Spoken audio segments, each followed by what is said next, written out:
pues damos la bienvenida a un nuevo patrocinador, Cinex, Cisco y Comstor, que nos están acompañando, pero nos va a acompañar en esta ponencia el doctor Carlos López Hernández, vicerrector académico de la UP Guadalajara, quien nos comparte desde su propia experiencia lo bueno, lo malo y lo feo de adaptarse a los modelos educativos durante la llamada nueva normalidad. Y también le doy la bienvenida a Mauricio Moreno, director de desarrollo de negocios para el sector público en Cisco Systems, quien nos hablará sobre la nueva normalidad y su impacto dentro de los programas educativos. Es un honor tenerlos en este espacio y bueno, pues escuchamos al doctor Carlos López Hernández y a Mauricio Moreno. Adelante, bienvenidos. Cintia, muchísimas gracias.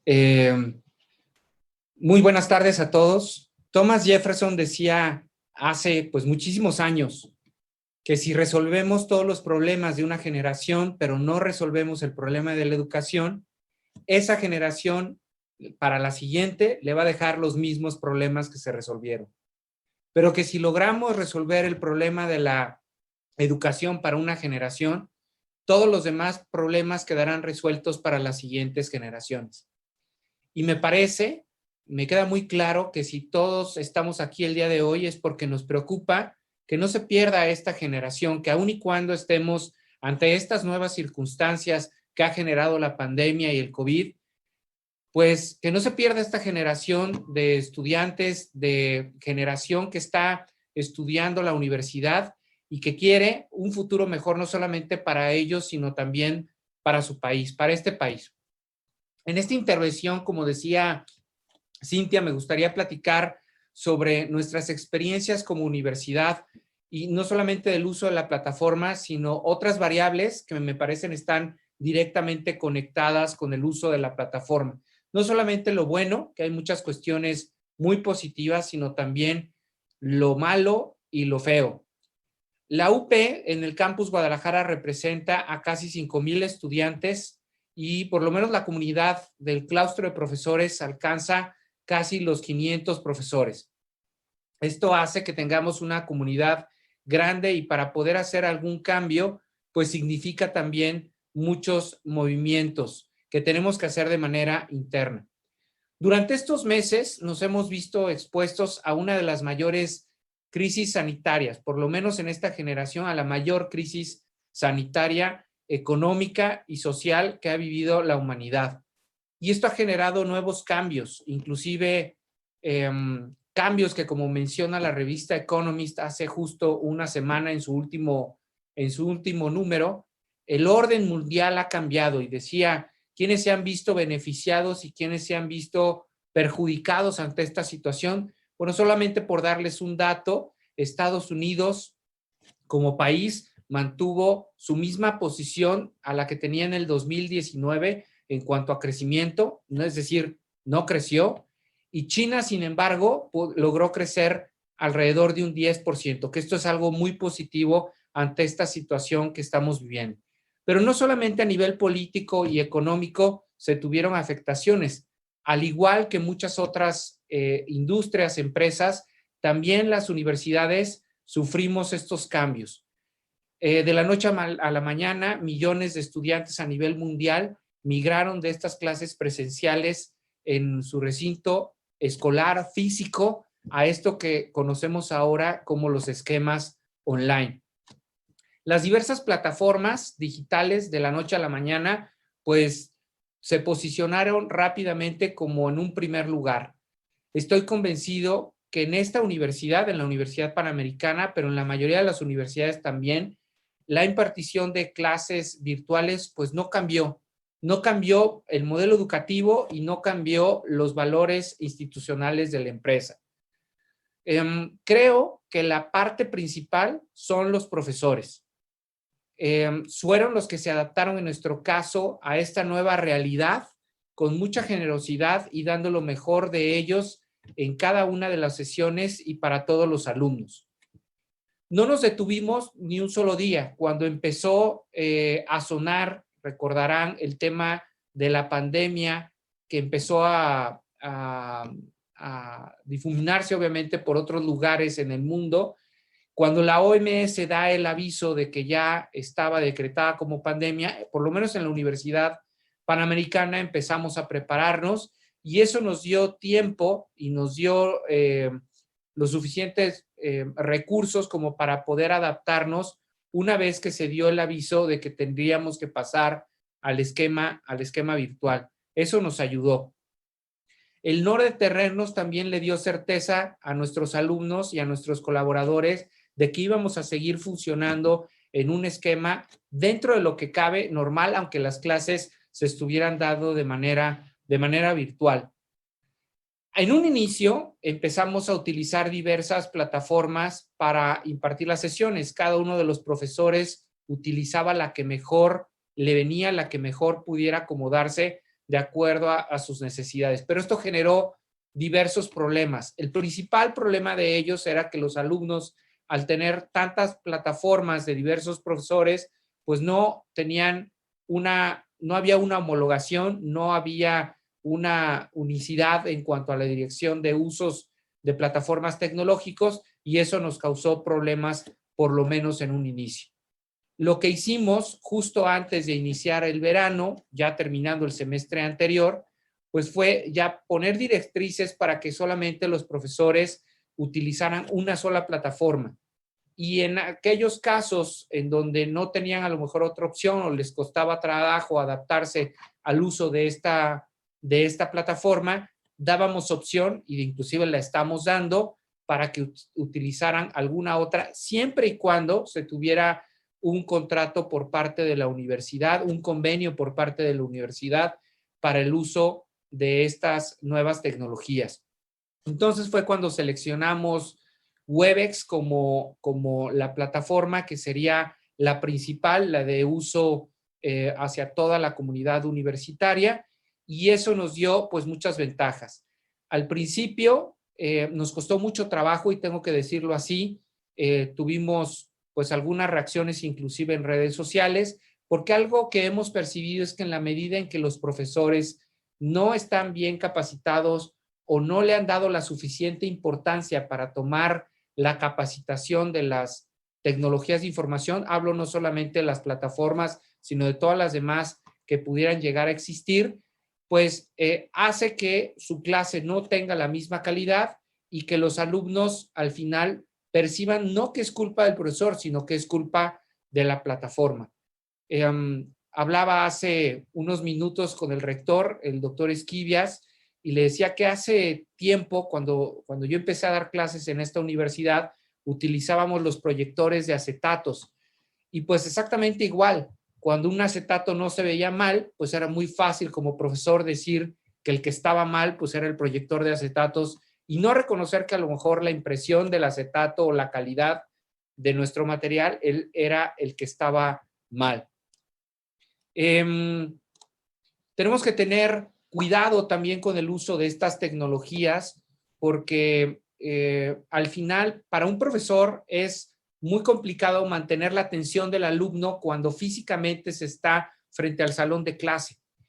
Pero es mucho más sencillo porque está viendo a todos los alumnos, percibe quién se está distrayendo, quién está volteando, etcétera.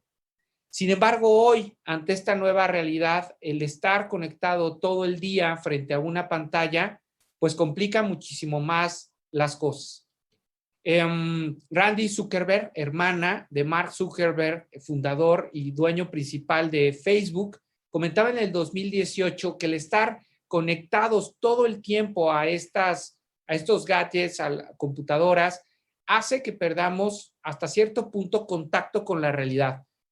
Y cuando esto lo llevamos a los alumnos, pues esto se multiplica todavía más y se le complica más a los profesores poder mantener esta cercanía con el alumno que se quiere mantener. Cuando hay una distracción en línea, esta distracción puede hacer que el alumno se pueda ir a otra cosa diferente de la clase por hasta 7 minutos. Esto es muchísimo, pensando en que una sesión universitaria puede durar entre 60, 90 minutos o más. Cada vez que el alumno vea su celular, aunque lo vea por unos cuantos segundos, su mente sigue entrada en esos pensamientos o en ese meme o en ese mensaje que le acaba de llegar y que acaba de recibir.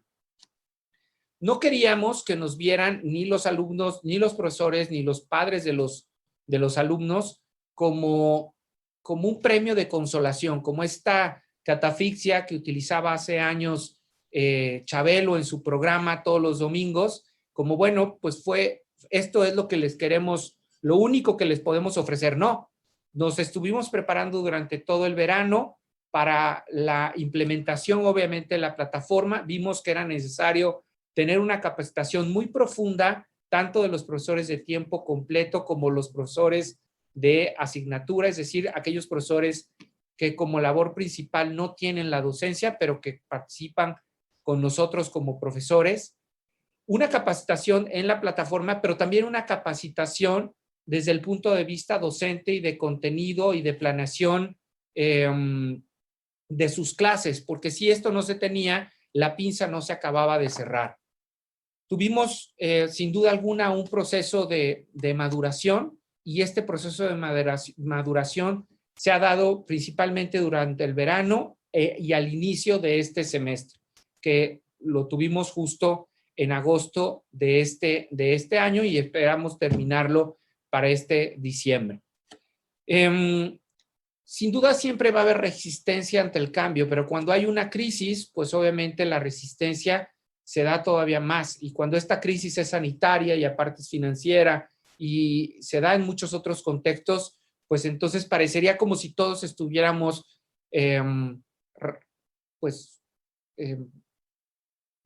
defendiéndonos en contra de esto. ¿Y por qué lo digo así, defendiéndonos? Porque la revista The Chronicle of Higher Education decía en un artículo muy interesante que justo cuando empezaron las universidades en los Estados Unidos a implementar estas pantallas de plexiglas, que son como pantallas transparentes que se ponen frente al profesor, frente al escritorio del profesor, para que no tenga, pues, no le pueda llegar nada a los alumnos, pero que al mismo tiempo, pues es esto, es una barrera que aunque los alumnos lo están viendo, pues el profesor no se puede mover más allá de esta barrera. Y entrevistando a los diferentes profesores, uno de ellos decía que se sentía como si estuviera en Stranger Things, como si todo el tiempo tuviera que estarse defendiendo de una situación, de un virus, de una pandemia, y que esa proximidad que tenía antes con los alumnos, pues ya no la podía tener, aun y cuando estuviera en el salón de clase. ¿Qué sí hemos tenido desafortunadamente en la universidad, aunque han sido casos contados, y por eso decidimos utilizar una plataforma como Webex, es que con otras plataformas desafortunadamente tuvimos sabotajes en clase, es decir, alumnos que como no se tenía el registro de ellos al entrar a la sesión o entraban con el nombre de alguna otra persona de la comunidad universitaria, saboteaban la clase, ¿no? Ya sea con ruidos, con gritos, pero inclusive desafortunadamente nos sucedió en una sesión que tuvimos con entrevistas con medios de comunicación, que ahí sí entró una persona no identificada poniendo imágenes y videos pues no aptos pues para nadie, ¿no? Y literalmente nos saboteó esa entrevista con 3 de nuestros principales investigadores.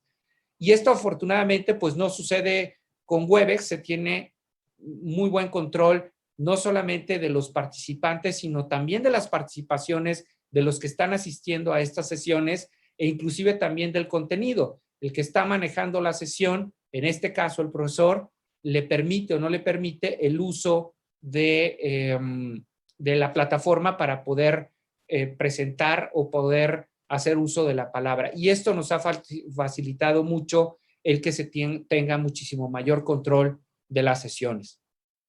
Por último, y para ir cerrando, me gustaría decir que pues tenemos que cuidar mucho el tiempo que las personas y más el tiempo que los profesores y los alumnos pasan frente a la computadora. Hay estudios que comprueban que las personas que estamos trabajando en este esquema virtual, que realmente estamos trabajando en este esquema virtual, estamos trabajando en promedio 3 horas más al día. Y pues bueno, eso al final genera muchísimo mayor fatiga, por eso se han acuñado términos que antes no se utilizaba, como el Webex Fatigue o el Zoom Fatigue o el Meet Fatigue que antes no teníamos. Y esto llevado al salón de clase, pues sin duda alguna nos afecta. Ya para cerrar, me parece que antes de darle la palabra a Mauricio, nuestro futuro como universidades, pues no es solamente tener certeza de cuándo vamos a regresar, sino de lo que debemos de hacer en este nuevo arranque de semestre, porque al final, pues este semestre, pues ya estamos a la mitad y algunas universidades, pues están por concluirlo. Y tenemos que tener mejor certeza de qué es lo que va a suceder en el futuro, aun y cuando nos estemos enfrentando a un futuro incierto. Y de cómo tendríamos que reaccionar cuando las autoridades sanitarias así permitan poder regresar a las clases presenciales. Hoy tenemos que tener claro que nuestro principal activo es el talento humano y en el caso de las universidades, sin duda alguna, los profesores universitarios. En las aulas, aunque sean virtuales de forma temporal, el profesor y los alumnos son quienes van a marcar la diferencia y quienes indiscutiblemente van a saber aprovechar al máximo estas oportunidades. Porque lo que estamos viviendo el día de hoy es una oportunidad, no solamente para el profesor, sino también para el alumno. Una oportunidad de prepararse para un futuro en donde muchas de sus actividades laborales y profesionales van a tener que ser de manera online, de manera virtual, y aunque sea por una pandemia, pero esto los está enfrentando a un futuro que sin duda alguna es inminente. Muchísimas gracias y le cedo la palabra a Mauricio Moreno. Muchas gracias, doctor Carlos López. Bueno, un gusto escucharte. La verdad es que se efectúa un excelente preámbulo para el tema que traigo yo.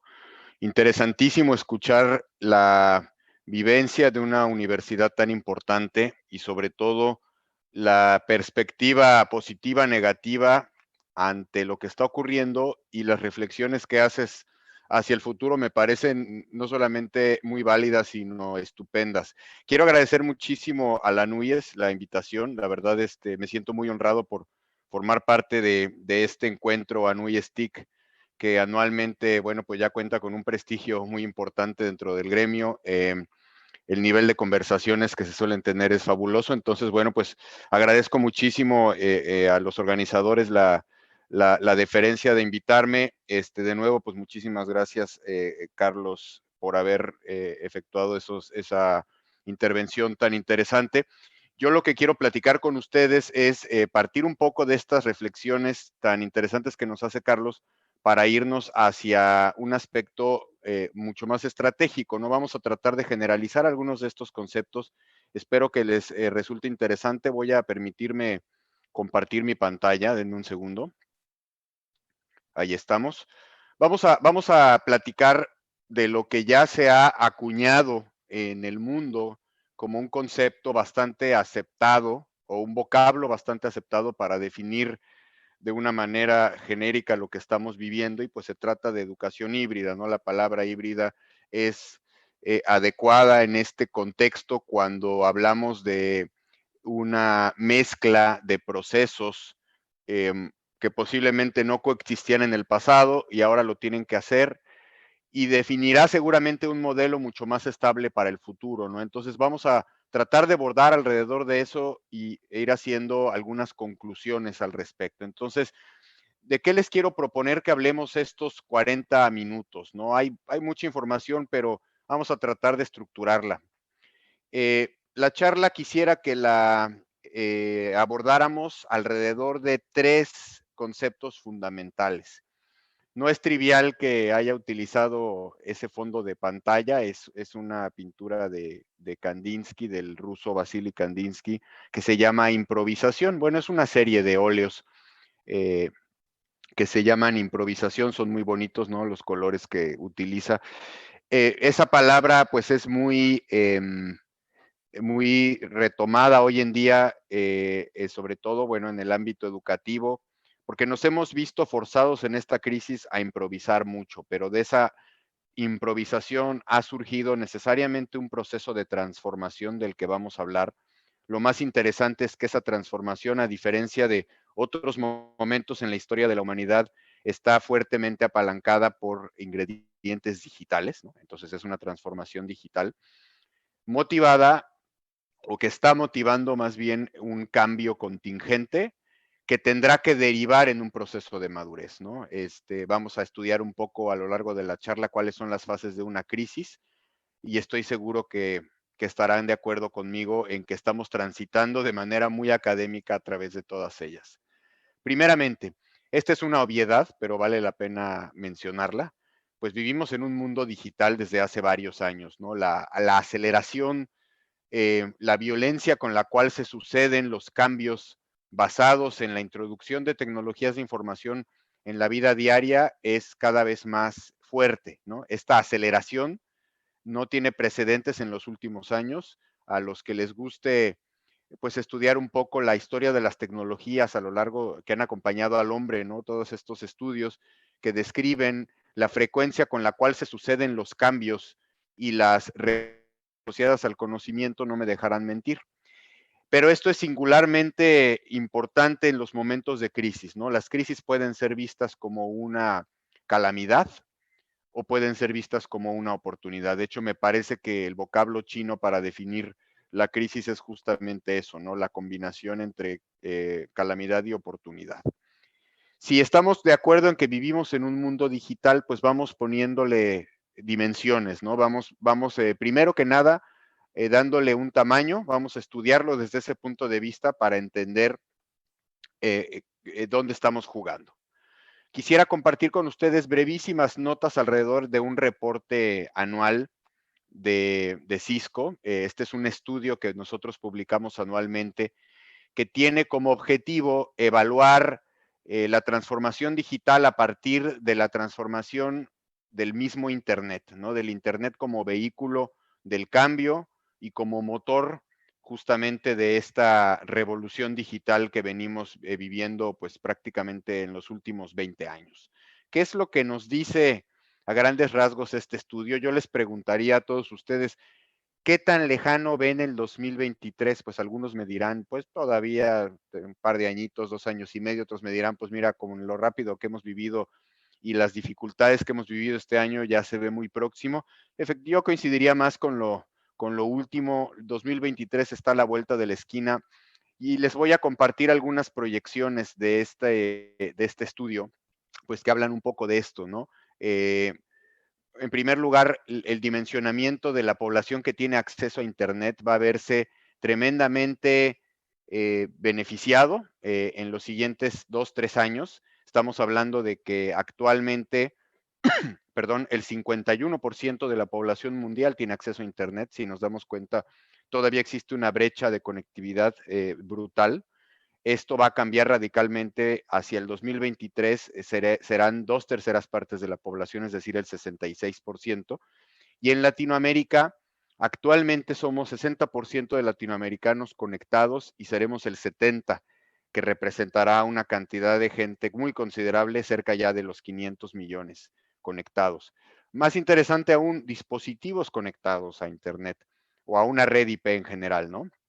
Estos dispositivos en el 2023 serán el triple de la población mundial, un poco más, ¿no? Habrá 3.6 dispositivos per cápita conectados contra los 2.4 que hay hoy. Cualquier dispositivo conectado, pues es un teléfono, una tableta, una computadora, un refrigerador, etcétera, ¿no?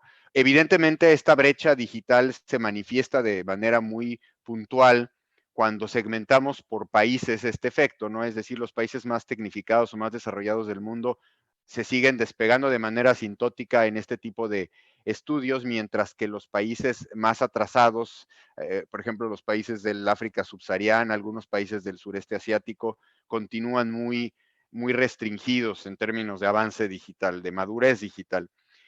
Muchos de esos dispositivos serán conectados entre máquinas, lo que se le llama machine to machine. Un dispositivo que utiliza un humano de un lado o de los dos lados, pues no cae en esta categoría.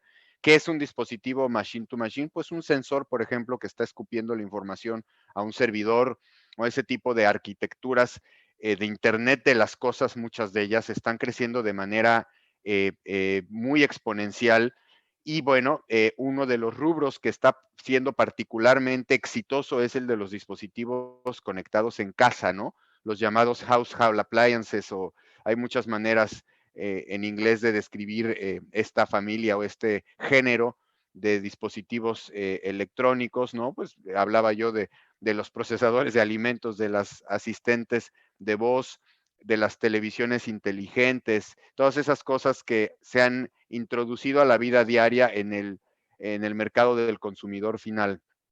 Una cosa muy importante, seguramente ya han hablado por ahí, han oído hablar por ahí de, pues de la revolución que significará el 5G, ¿no?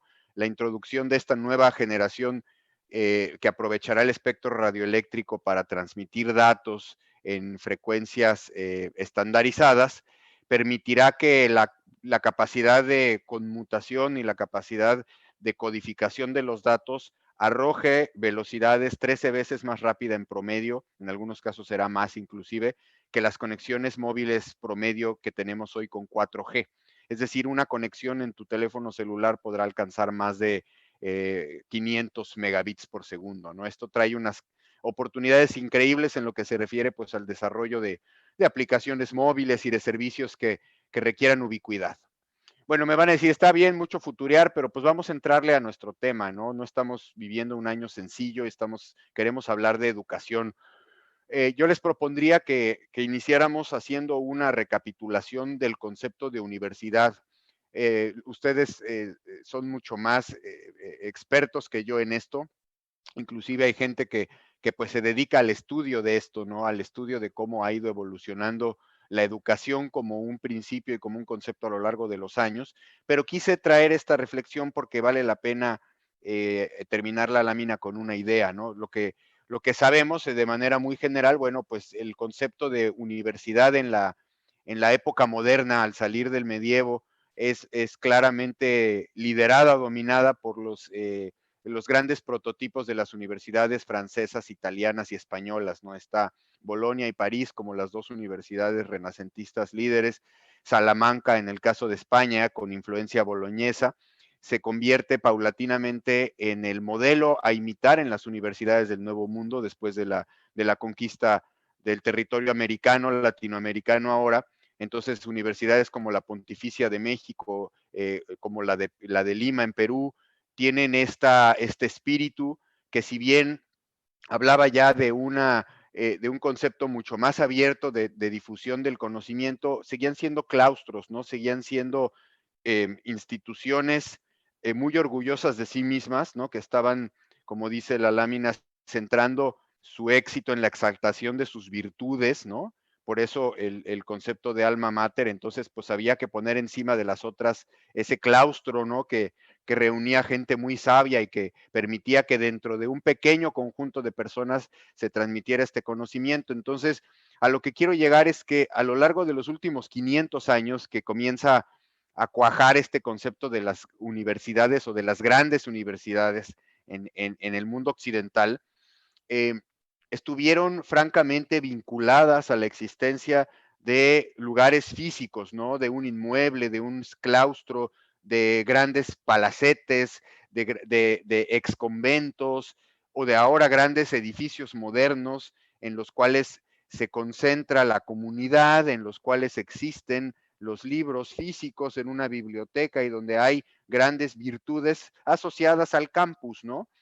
Pero bueno, pues este modelo se ha simbrado de manera determinante este año cuando nos vemos obligados a retraernos de la convivencia personal física, ¿no? De la cercanía. Entonces, una universidad o cualquier institución de educación en cualquiera de los niveles ve sumamente amenazada una concepción que parecía ser eterna, ¿no? De cómo se transmite el conocimiento entre los seres humanos. Esto, por supuesto, y como no me dejarán mentir, no es exclusivo de la educación, ¿no? Ya lo decía muy bien el doctor Carlos. Esta crisis está causando una disrupción que yo me atrevería a afirmar es igualmente traumática e intensa o posiblemente mayor que la que fue causada por la Segunda Guerra Mundial, y estamos hablando de las disrupciones más violentas en las épocas modernas del ser humano, porque ha afectado esta crisis a prácticamente todos los ámbitos del quehacer de la especie, en un mundo hiperconectado, en un mundo ya muy dependiente de las comunicaciones y con todas estas verticales de conocimiento y de desarrollo económico conectadas entre sí y parcial o totalmente descansando en procesos automatizados, pues esta crisis ha venido a traer, a simbrar y a motivar reflexiones alrededor de todas ellas. Por supuesto, la educación, como lo veíamos en la lámina pasada, es uno de los aspectos más afectados por esta crisis, fundamentalmente por la carencia de la oportunidad del contacto personal, ¿no? Vamos a hacer otra reflexión acerca del mundo en el que nos estamos moviendo desde hace algunos meses o un poco más. Yo les preguntaría de qué lado de la gráfica o de la lámina se ven ustedes, ¿no? Se ven ustedes en un mundo muy determinístico. Me gusta el adjetivo determinístico porque habla de las probabilidades y habla de los mecanismos de descripción del futuro, ¿no? De poder predecir lo que va a ocurrir con una cierta cantidad de reglas, ¿no? Este mundo que posiblemente se mueve lento, que es predecible, que tiene certeza y como ya lo decía yo, que está basado en reglas de tal manera que disciplinas, ¿no? Como por ejemplo el modelado matemático, como la ingeniería de operaciones, lo hacen predecible de tal manera que esta interdependencia se puede medir. Digamos, es un mundo que funcionó durante muchos años. En los años 70 y 80 que vino el boom del pensamiento sistémico, basaba su éxito en la existencia de esto, ¿no? De las grandes reglas que permiten que se pueda modelar el mundo, ¿no? O cómo ven la parte de la derecha, ¿no? Un mundo totalmente impredecible, fugaz y fluctuante. Ya no estamos hablando de cambios que se llevan años, cambios que se llevan minutos.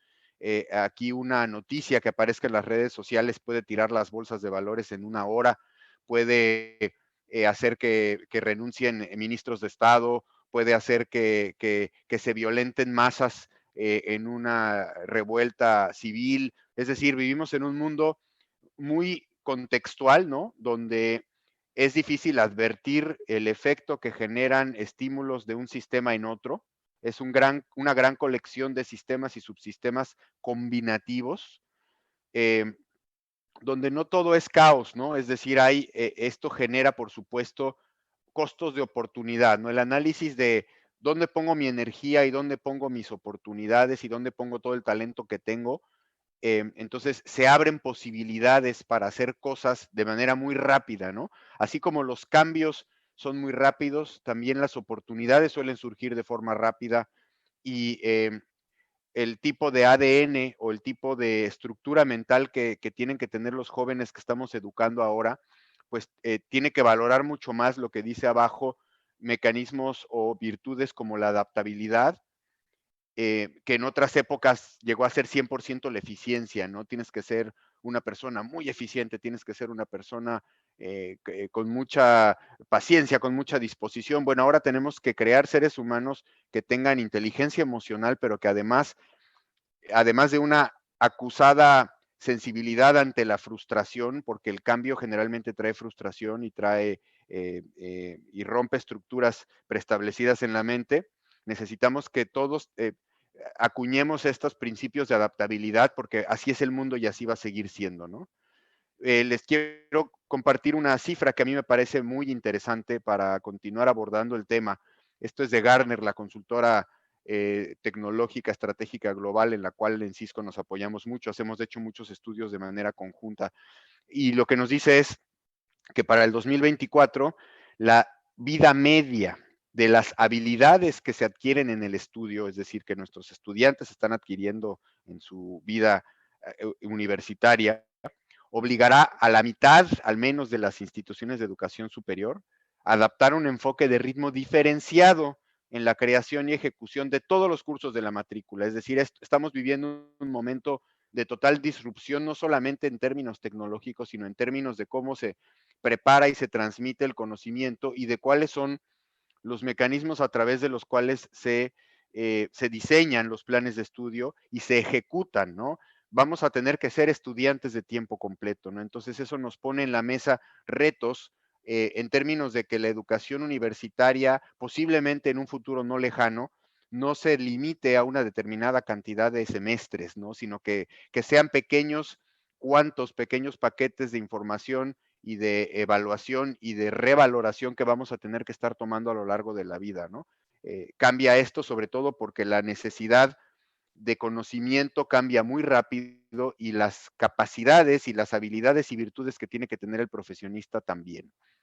Estudiemos un poco la crisis, ¿no?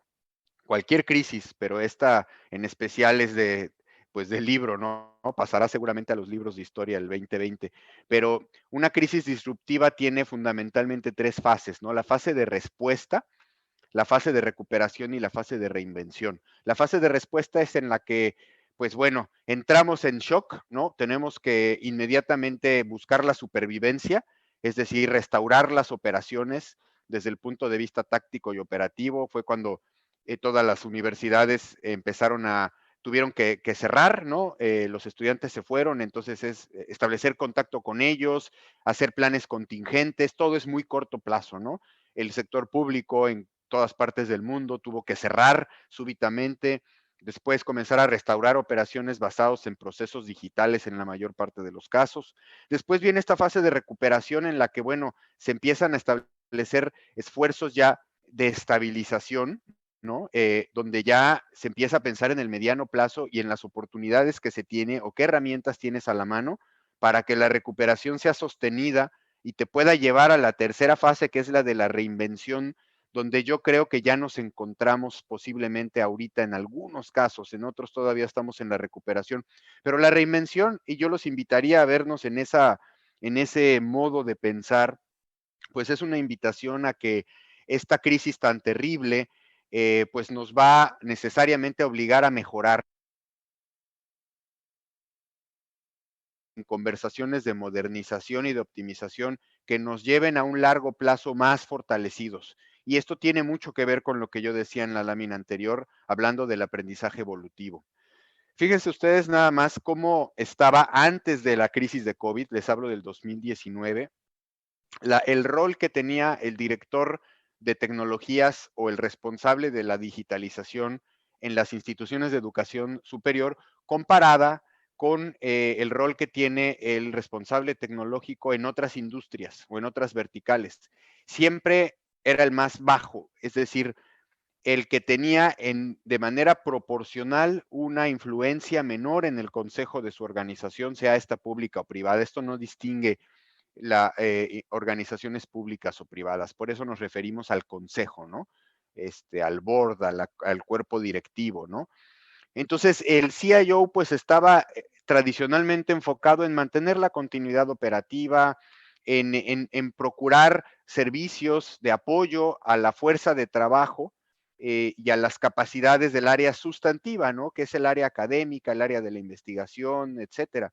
Bueno, no me dejarán mentir, pero pues de febrero para acá se convirtieron en verdaderamente los faros de la organización, ¿no? Los que tuvieron las respuestas a las primeras preguntas y los que han podido acompañar a los grandes líderes académicos y a los líderes institucionales a ir paulatinamente construyendo la futura realidad institucional.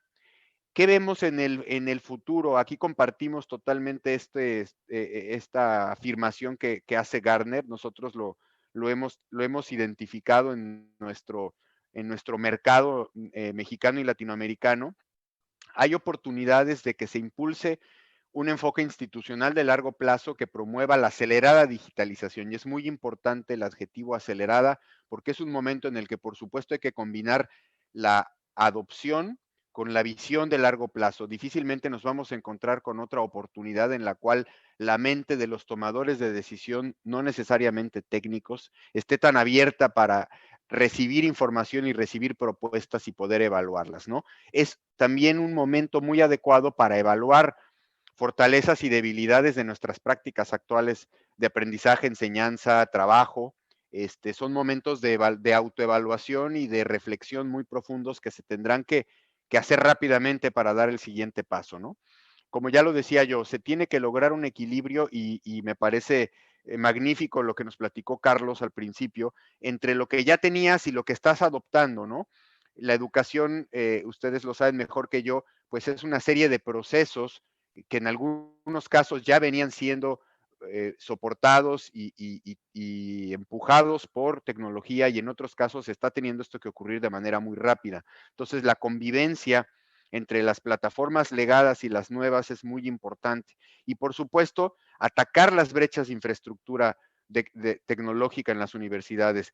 En unos meses se va a notar, y créanme, aquellas universidades que ya están listas para ser mucho más resilientes para el siguiente cambio que seguramente va a venir, y tengamos certeza de que pues el mundo es así y más bien tenemos que prepararnos para ello. Entonces, una infraestructura tecnológica más sólida, más resiliente y más segura será la que le dará a esas instituciones mejores posibilidades de éxito en el futuro. Algunos retos operacionales que están teniendo que enfrentar, pues no solamente los responsables tecnológicos, sino en general las universidades, que están teniendo que cambiar súbitamente su manera de trabajar. Pues uno de ellos es la entrega de aplicaciones tanto sustantivas como adjetivas de manera ubicua y en otro tipo de dispositivos que posiblemente no estaban bajo control tradicional del CIO. Ya lo decíamos, cómo balancear la infraestructura actual y el gasto con las capacidades que ahora tienen que crecer para que se ofrezcan mayores servicios digitales, ¿no? La movilidad está jugando un rol muy importante, y las discusiones alrededor de la movilidad, que por supuesto tienen un contrapeso en términos del manejo de riesgo institucional. Sí estamos percibiendo cada vez conversaciones más maduras, no solamente en el sector educativo, sino en general en todos los ámbitos y verticales de nuestro país, en el gobierno, en el sector privado, en el sector financiero, de cómo consolidar estos comités de gestión de riesgo institucional donde no necesariamente la tecnología tenía un rol preponderante. Simplemente el hecho de instituirlos es válido. El hecho de que una organización se entienda a sí misma como un conjunto de procesos que están sujetos al riesgo y cómo actuar en función de la contingencia, eso habla de una institución muy madura, y vemos que eso está ocurriendo ahora de forma más acelerada, lo cual celebramos. El desarrollo y el entrenamiento profesional tanto de los responsables de otorgar el conocimiento como pues de los que lo están recibiendo, ¿no? El mundo seguirá cambiando a la misma velocidad que lo está haciendo ahora, y ya lo decía Carlos, las habilidades que tienen que tener los futuros profesionales son cada vez más específicas, ¿no? Lo que la industria está requiriendo, en el caso de México nada más, ¿no? Lo que se requiere en materia de profesionales de la ciberseguridad, lo que se requiere en materia de mineros de datos, lo que se requiere en materia de analistas de sistemas y servicios digitales. Verdaderamente, señores, estamos viviendo una transformación en la cual no queremos importar el talento a México. Necesitamos que nuestros jóvenes estén preparados para asumir inmediatamente roles de liderazgo en muchas disciplinas emergentes que necesita la industria mexicana para consolidarse. Las posturas que están adquiriendo las universidades, y aquí ustedes se ubicarán seguramente si es que ustedes trabajan para alguna institución o alguna universidad o alguna entidad relacionada con la educación pública o privada, pues están ubicándose en algún lugar de esta línea, ¿no? Desde el esquema más tradicional pre-COVID, ¿no? En el cual todo era 100% presencial, a un esquema 100% virtual. La gama de posibilidades es infinita, y se está sofisticando y se está afinando para cada una de las instituciones en función de su realidad, de sus condiciones, de sus capacidades y de su entorno, ¿no? De su ecosistema. Entonces estamos viendo una gran colección de soluciones, y aquí, pues como lo dice la lámina, no hay tal cosa como un one size fits all. Estamos viendo muchas formas distintas de resolver el problema, y seguiremos viendo más bien una atenuación de todas estas oscilaciones en los siguientes 9 a 12 meses, hasta que demos con modelos que nos resulten más satisfactorios.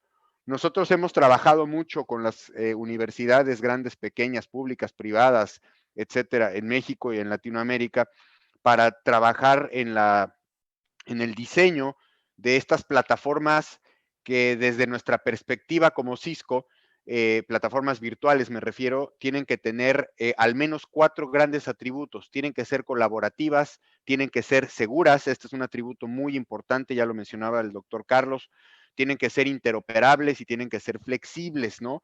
Estos atributos hablan de virtudes como la escalabilidad, hablan de virtudes como la ciberseguridad y sobre todo la capacidad que tengan de aprovechar las inversiones que ya la universidad haya hecho en el pasado en partes o piezas de su infraestructura tecnológica. Entonces, no voy a describir todos estos bloques que ustedes están viendo en azul, pero son piezas que tienen que asociarse directamente ya al proceso educativo específico, ¿no? A la tutoría, a la clase presencial, a la clase híbrida, a la existencia de medios digitales, a la digitalización de medios previamente analógicos y ahora digitales, al apoyo, al back office, digamos, a todas las áreas adjetivas o administrativas de una institución de educación superior en general.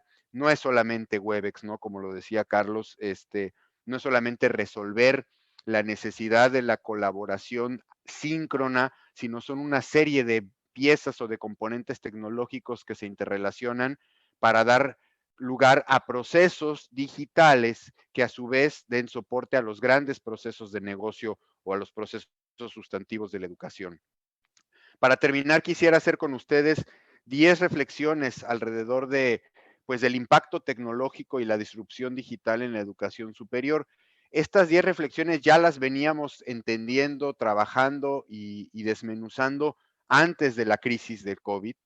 Y ahora lo único que ha ocurrido es que se han acelerado, se han violentado, ¿no? Estas, digamos, temas emergentes en la educación superior se verán fortalecidos en términos de que ofrecen respuestas, pero sobre todo son realidades a un contexto globalizado de la educación superior hacia donde va el mundo, digamos, que está muy dependiente de la transformación digital. El primero de ellos, ¿no?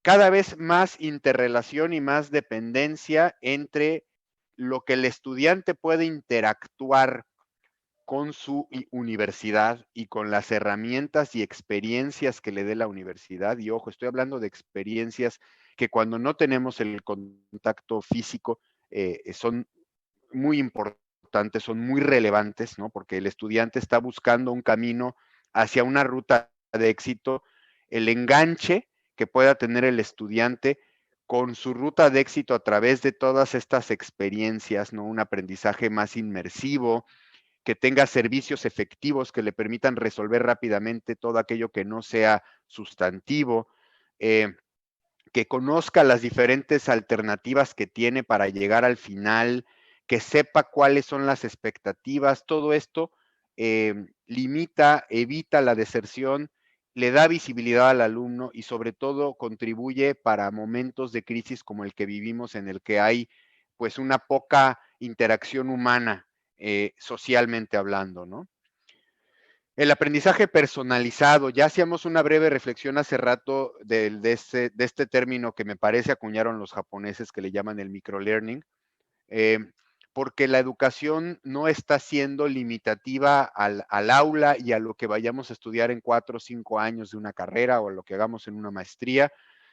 Cada persona es diferente, cada persona tiene distintas necesidades de aprendizaje, somos individuos y tenemos formaciones, contextos y perfiles distintos. Entonces, la tecnología es cada vez más importante, uno, para entender dónde están esas brechas y poder entregar contenido cada vez más personalizado, ¿no? Entonces, en el momento adecuado, acercarle a un estudiante material y conocimiento específico es muy importante para complementar planes de estudio modernos. ¿Cómo van a ser los espacios de aprendizaje ahora, no? Esta es una buena pregunta. Estoy seguro que vamos a regresar pronto a las aulas, pero lo que nos ha dejado esta crisis es la certeza de que tenemos que ser resilientes y en algún otro momento puede ser que tengamos que recluirnos otra vez en casa. Entonces, el aprendizaje ya no es el espacio, cada espacio es un lugar de aprendizaje y aquí la tecnología juega un rol muy importante, ¿no? Entonces los espacios evidentemente son diferentes para aprender, para trabajar y para investigar, pero todos tienen que ser inmersivos todos tienen que ser flexibles y todos tienen que ser altamente accesibles y, si me permiten, tremendamente seguros. Cualquier dispositivo, cualquier momento y cualquier ubicación.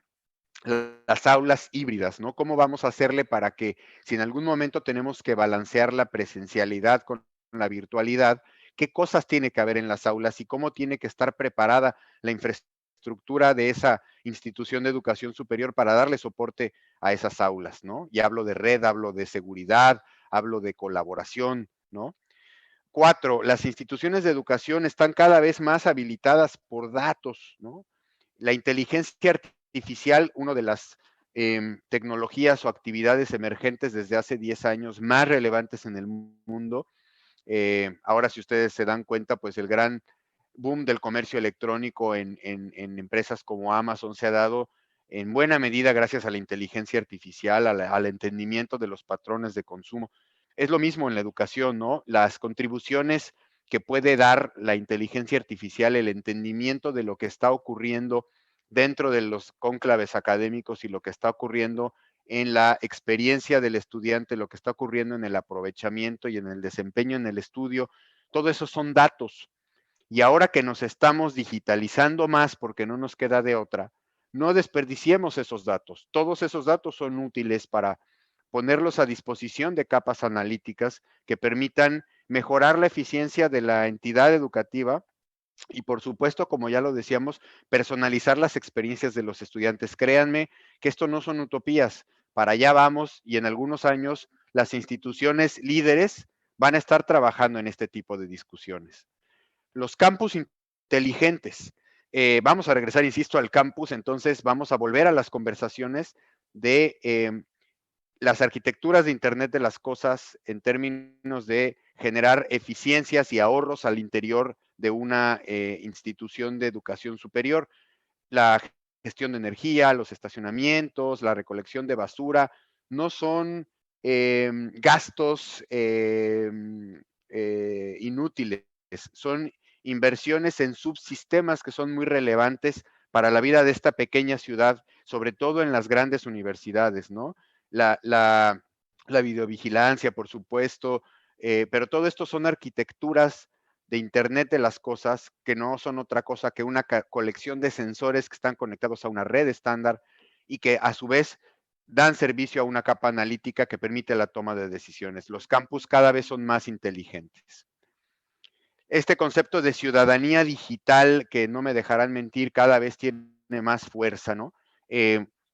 Los estudiantes son miembros de comunidades cada vez más virtuales y menos físicas, y ahora son prácticamente 100% virtuales mientras no regresemos a las aulas. Entonces, se ve con optimismo que esta nueva generación de jóvenes están entendiéndose pues como líderes, como portavoces de esto, en un mundo totalmente distinto en el que las preocupaciones están alrededor de cómo nos comunicamos y nos interconectamos.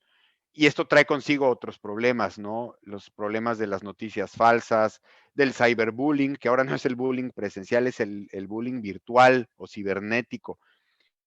Obviamente las amenazas cibernéticas del hackeo, el phishing, el malware, pero todos estos conceptos de que un estudiante es un verdadero ciudadano digital que convive en una gran cantidad de contextos, no necesariamente físicos, trae muchas conversaciones que desde mi perspectiva son muy interesantes para crear las comunidades del mañana dentro de una universidad. Otro reto, ¿no? Cómo nuestro profesorado, sobre todo el profesorado con mayor experiencia y con mayor edad, puede adoptar la tecnología con la misma rapidez con la que lo hace el alumno, ¿no? Hay barreras de adopción que pueden existir y esta cultura del cambio en la cual se presenta esta especie de gaussiana que siempre ocurre en los programas o procesos de transformación, en lo que tenemos a un grupo de early adopters, ¿no? O un 10-15% de personas que inclusive ya están en esa transformación digital, ya trabajan ahí, ya les es muy natural esto. Un 60% de personas que pues van a ir transitándola y un 10-15% de personas que se van a negar al cambio, ¿no? Que no van a aceptarlo, no van a salir de una zona de confort, pero no les va a quedar de otra. Entonces hay que encontrar los incentivos correctos para que esto ocurra.